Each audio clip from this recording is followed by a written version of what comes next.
एक अशांत मन कभी भी किसी काम को सही तरीका से नहीं कर सकता।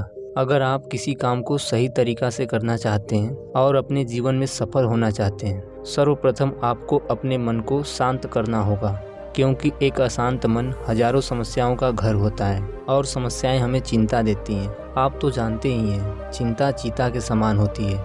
इसलिए मन को नियंत्रण करना बहुत ही जरूरी है एक सफल जीवन जीने के लिए। गौतम बुद्ध के इस कहानी से हम मन के 5 चरणों को जानेंगे। इन चरणों को जानने के बाद बहुत ही आसान हो जाता है मन को शांत करना। एक बार एक व्यक्ति गौतम बुद्ध के पास आया और पूछा, मन को नियंत्रण करने का पहला चरण क्या है? बुद्ध कहते हैं, अपने मन को समझने का पहला चरण मन के द्वारा दी गई व्यर्थ की लालच को समझो, क्योंकि जब मन अशांत होता है तो कई तरह की लालच देता है, और जिसने भी मन द्वारा दिए गए इन लालचों को पहचान लिया उसने मन को समझ लिया। फिर व्यक्ति बुद्ध से पूछता है, लेकिन यह हमें कैसे पता चलेगा हमारा मन हमें लालच दे रहा है और वह लालच व्यर्थ है?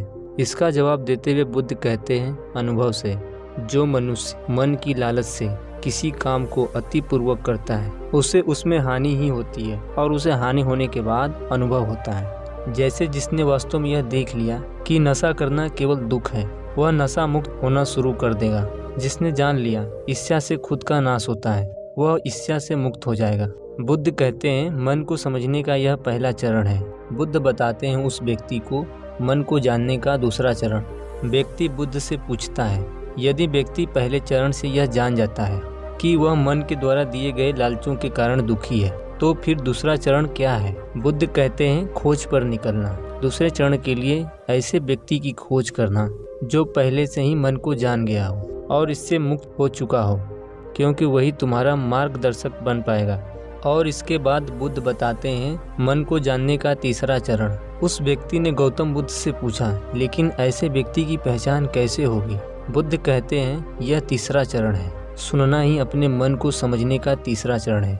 वह व्यक्ति पूछता है, क्या इसे देखकर पहचाना नहीं जा सकता? बुद्ध कहते हैं, देखने में कोई व्यक्ति बहुत ही शांत और अच्छा लग सकता है, लेकिन उसके मन के अंदर क्या है यह सिर्फ उसके शब्दों से ही पता चलता है। इसलिए सुनना जरूरी है। लेकिन बुद्ध कहते हैं, किसी की बातों पर तब तक विश्वास नहीं करना चाहिए जब तक तुम्हारे विवेक की कसौटी पर खरा न उतर जाए। मन को जानने का चौथा चरण। बुद्ध कहते हैं, मन को जानने का चौथा चरण कर्म करना है। कर्म ही मन को समझने का चौथा चरण है। खुद को जानने के लिए सही दिशा में कर्म करना बहुत जरूरी है, लेकिन कर्म करते हुए व्यक्ति हर बार 2 गलतियां करता है। पहली गलती ये कि शुरुआत ही न करना, और दूसरी गलती ये पूरा रास्ता को तय नहीं करना।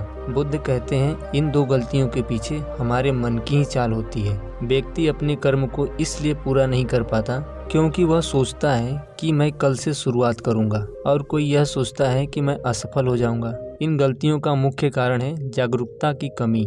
जागरूकता के बिना मन व्यक्ति को सही दिशा में चलने नहीं देता। बुद्ध कहते हैं, मन को जानने और समझने का 5वां चरण जागरूकता है। इसलिए हर कार्य को जागरूकता के साथ करो। बिना जागरूकता के साथ किया हुआ कार्य और जिया हुआ क्षण मृत्यु के समान होता है। वह व्यक्ति गौतम बुद्ध से पूछता है, अपने जागरूकता के स्तर को कैसे बढ़ाया जा सकता है? बुद्ध कहते हैं, ध्यान से। ध्यान ही है जो मन को समझने, जानने और नियंत्रण करने का अंतिम चरण है। बुद्ध कहते हैं, ध्यान वह नाव है जिस पर बैठकर मन रूपी नदी को पार किया जा सकता है। जिस व्यक्ति ने इन शुरुआती 5 चरणों से उसने अपने मन को जान लिया। अगर दोस्तों बुद्ध के द्वारा बताए हुए इन 5 चरणों को अपने जीवन में उतारते हैं तो मैं पूरे उम्मीद के साथ कहता हूँ, आपका अशांत मन शांत हो जाएगा। Thank you for watching my video.